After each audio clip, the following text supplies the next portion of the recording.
एक किसी भी पशु पक्षी के जीवन को आप देखिए। सर्दी का मौसम, जनवरी, दिसंबर जनवरी का महीना, और कुत्ते तथा कुतिया की योनि प्राप्त हो, शरीर प्राप्त है। गली में बाहर बैठा हुआ है, ऊपर से शीत लहर चल रही है, कभी हल्की हल्की वर्षा भी हो रही है, कभी तेज भी हो रही है, ओले भी गिर जाते हैं, और उस प्राणी को कहीं छुपने को स्थान नहीं है। जब वो 8 कमरे बना करके 8 कक्ष की कोठी में रहता था, 4 नीचे 4 ऊपर, फिर तीसरी अटारी कारों में चलता था, एक परमात्मा के नाम बिना, प्रभु की भक्ति के बिना आज वो नादान प्राणी कितना कष्ट उठा रहा है। सारी रात तो रिहर्सल हुई, सर्दी आई, ऊपर से वर्षा आई, वहां से उठकर भाग गया, फिर ओले आ गए, फिर भाग गया। कहीं पर भी उसको कोई स्थान नहीं मिला छुपने का। खूब पीड़ाएं सहन करी, किसी मोटर गाड़ी के नीचे या बैलगाड़ी के नीचे घुस के उसने अपनी जान बचाई। सुबह हुआ, भूख लगी, किसी का दरवाजा खुला, दाव सा लगा करके अंदर पहुंचा, अंदर जा करके रसोई की तरफ घुसा, क्योंकि महक आती है उसको अन्न की रसोई में। अब उसको रसोई में कौन जाने दे, और किसी घर के सदस्य ने देख लिया तो उसको भगवान तो वैसे निकाल दे, और निर्भाग सा उसके लठ मारे, टांग टूट जा, कमर में लगे तो चिल्लाता हुआ बाहर निकले। फिर वो भूख समाप्त तो नहीं हुई, लेकिन पीड़ा अधिक बढ़ जाने से थोड़ी देर भूख को भूल जाता है। कुछ देर के बाद फिर वो भूख सताती है तो दूसरे घर में जाता है, वहाँ उसकी किस्मत उसको टूक मिले या लठ मिले। यदि वहाँ भी उसको लठ मिल गया तो फिर कहाँ चलेगा वो, गांव से बाहर भागता है पूरी सपीटते हैं, और वहाँ क्या खाता है, फिर मल खाता है जाकर के, पेट भरने के लिए वो कुत्ता। और जब वो मनुष्य शरीर में था,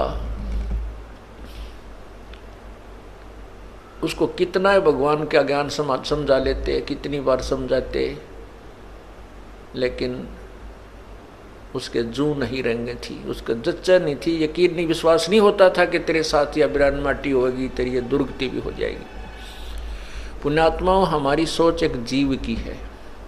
चाहे हम कितने बुद्धिमान समझते हैं अपने आप को, चाहे हम कितने ही अक्षर ज्ञान युक्त, चाहे हम MA PhD कर लेते हैं, कितने बड़े डॉक्टर बन जाते हैं, लेकिन हम परमात्मा जैसी सोच, संत जैसी सोच नहीं रख सकते, क्योंकि हमारा क्षेत्र, हमारा जो विषय ही अलग हो जाता है, हमारी लाइन ही अलग होती है।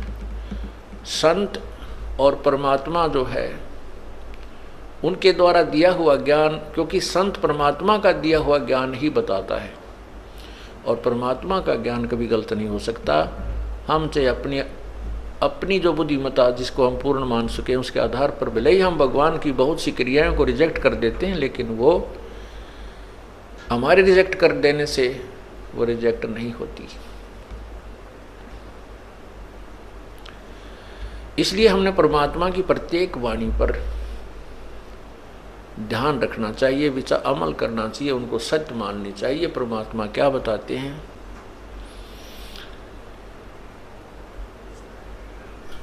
आगे गए न बावड़े, जो पहले जा चुके कहते हैं वो वापस तुम्हारे घर में नहीं आए हैं,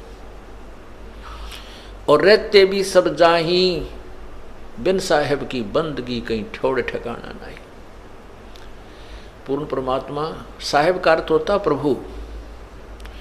ये भाषा भिन्न होने से कोई गॉड कहता है, कोई रब कहता है, कोई अल्लाह कहता है, कोई हम साहेब परमेश्वर राम कह देते हैं।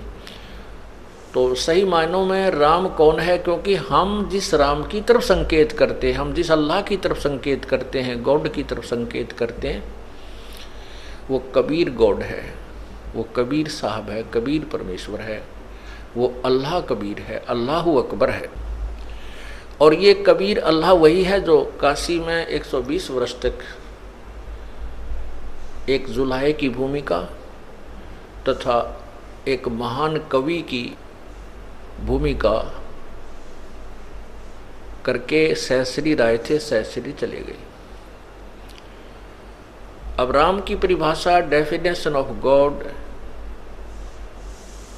भी हमें आज तक किसी संत ने नहीं बताई। किसी संत का मीन जो हम जिन संतों से परिचित थे। वैसे तो जिन महापुरुषों ने परमात्मा के साक्षात्कार हुआ है, भगवान के दर्शन हुए हैं, उन्होंने तो वही यथार्थ ज्ञान दिया है जो प्रभु ने स्वयं बताया था। उन संतों को छोड़कर जिन्होंने परमात्मा का साक्षात्कार हुआ है और स्वयं परमात्मा प्रभु ने आकर के, साहिब ने आकर जो ज्ञान दिया, उसके अतिरिक्त अन्य ऋषियों, महर्षियों और संतों को तो परमात्मा की परिभाषा का भी ज्ञान नहीं था। इसी कारण से हम राम कहते हैं। जैसे आपको कथा सुनी थी कि पीपा जी एक राजा था, वो फिर संत बन गया। एक शहर में गया हुआ था, वहाँ एक मुसलमान तेलन थी। उसको साधु, उस पीपा जी ने कहा कि बेबे राम बोल, राम राम। तो वो कहने लगी, तो कौन से धर्म का है तो तेरा क्या इसम, क्यों बोलूँ मैं राम? राम तो मरने के बाद बोलते हैं, हमारा कोई मर थोड़ा ही रहा है। तू बोल राम, तू बोल राम, तू बोल ले। कहने का भाव यह है कि उसको राम बोलना ही पाप बता रखा था कि राम तो कहना है नहीं, ये तो हिंदू कहा करते हैं। हमने एक दूसरे का विरोध इतना सीरियसली कर लिया कि हिंदू ऐसे कहें तो मुसलमान ऐसे कहें, वो ऐसे करें तो हम ऐसे करें, यानी इतना विरोध बना लिया। जबकि परमात्मा एक है, हम एक पिता की संतान हैं। केवल ये स्वार्थी जो गुरु पीर परमात्मा से अपरिचित थे, वही हमें ऐसे दिग्भ्रष्ट कर देते हैं, मिसगाइड करते हैं। उसी आधार पर उस मालन ने संत जी से कहा कि तू बोल राम, तुम्हारा मर गया होगा कोई, हमारे कोई मरा थोड़ा ही है। तब पीपा जी ने कहा था कि तेरा मरियो खसम, चल तेरा पति मर जाएगा, तू फिर तो बोल लेना राम राम। तेलन जो अपने घर गई तो वहां देखा तो तेली अपने बैल के लिए चारा रोड़ा था, चारा ठीक कर रहा था, उसमें से मिट्टी माटी निकाल कर इन्हों साफ करने लग रहा था। उसके देखते देखते मर गया वो। फिर वो लागी रोन बुरी तरह, लाओ किताब बोलो राम। तब पीपा जी कहने लगे, ले माई अब बोल भगवान का नाम। अब तो बोलेगी ना कि परमात्मा का नाम तो ले ले कुछ थोड़ी बहुत देर, यही कारण सही। तब उसके पैर पकड़े पीपा जी, मुझे माफ़ करो। तब उसने कहा, नालायक, भगवान एक है, हमने दो बना लिए। उसी समय तेली को जीवित कर दिया। उसके बाद उस तेली परिवार ने वो रूढ़िवादिता त्याग दी और सत्भक्ति स्वीकार की।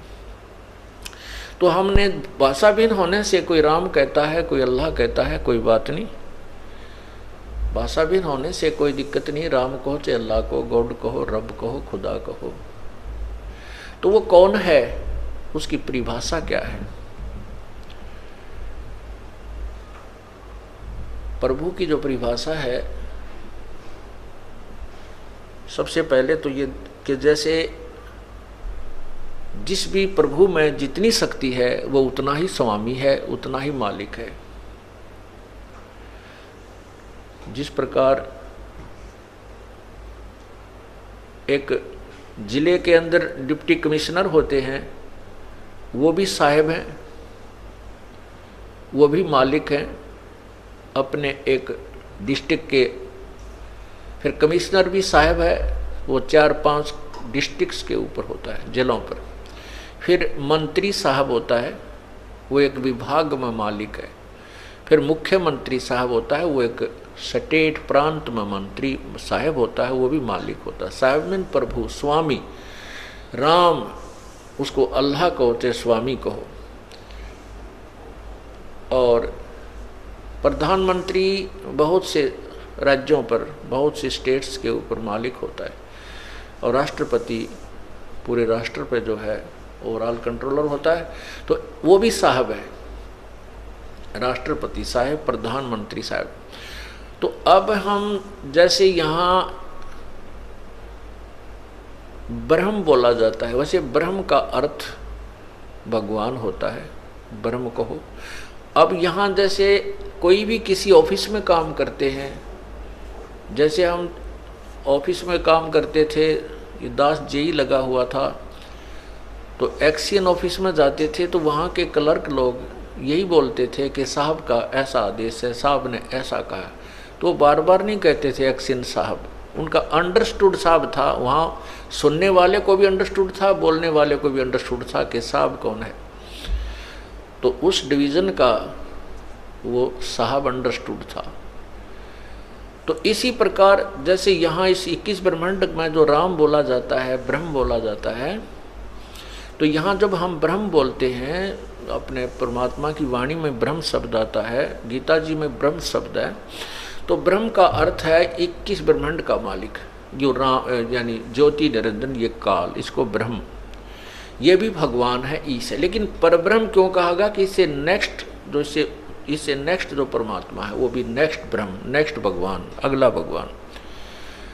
और पूर्ण ब्रह्म इसलिए कहा गया क्योंकि ब्रह्म भी बहुत हैं, परब्रह्म भी बहुत है, उसके अंतर्गत बहुत से लोग हैं, इसलिए पूर्ण ब्रह्म बोला गया। पूर्ण भगवान, पूर्ण परमात्मा, कंप्लीट गॉड, ऑलमाइटी गॉड, यानी वो भी राम है और वो सबके ऊपर परमात्मा, इसलिए ब्रह्म, परब्रह्म। ब्रह्म माने भी भगवान होता है। जैसे ईश बोलते, ईश, ईश माने स्वामी। जैसे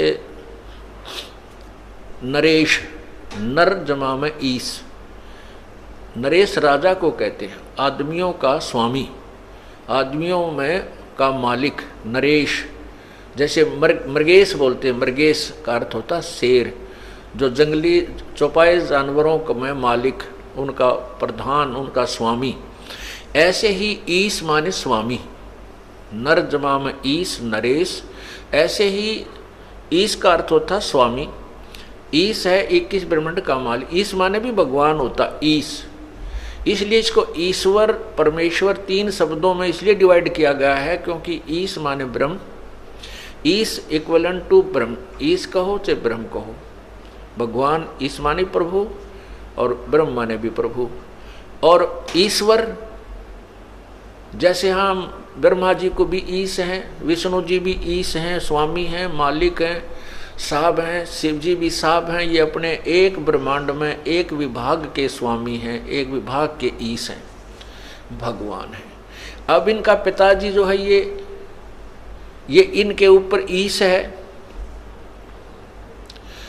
इनके ऊपर स्वामी है। तो इस ब्रह्मांड में जो ईश है, ब्रह्म है, ये ब्रह्म है, काल ब्रह्म है, ज्योति निरंजन है, इसको हम ईश मानकर चलते हैं। और इससे बड़ा जो है जो ईश्वर, ईश्वर माने जो भगवानों में श्रेष्ठ, और परमेश्वर जो ईश्वर, ईश माने स्वामी, वर माने श्रेष्ठ, यानी भगवानों में श्रेष्ठ, और सब भगवानों में श्रेष्ठ, सेब का भी श्रेष्ठ, परम श्रेष्ठ। वर माने पति भी होता है, ईश्वर, वर वधु। तो ईश्वर का अर्थ है उस स्वामी का भी, उस ईश का भी पति, मालिक, ईश्वर। और परमेश्वर, परमेश्वर उस ईश्वर का भी परम वर, उस ईश्वर से भी परम श्रेष्ठ परमेश्वर कहलाता है।